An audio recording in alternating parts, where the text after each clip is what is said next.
লাভ করে।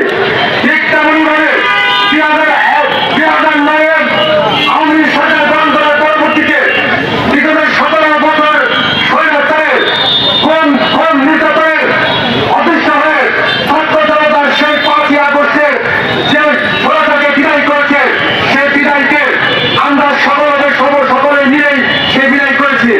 কিন্তু না করা যায় সেই স্বাধীনতাকে বিকৃতি করে, সেই স্বাধীনতাকে বেঁচে সেই বাড়িতে ফিরে খাওয়ার চেষ্টা করে আওয়ামী লীগ সেই স্বাধীনতাকে নষ্ট করে দিয়েছে। ঠিক তেমনি এনসিপি, জামাত শিবির, এই আমরা 5ই আগস্ট নতুন করে একটি আমরা স্বাধীনতা পেয়েছি, সেই স্বাধীনতাকে বেঁচে খেয়ে নষ্ট করতে ফায়দা আছে।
শাস্তি আমাকে ভোগ করতে হবে কিনা আমার পিতা মাতা না।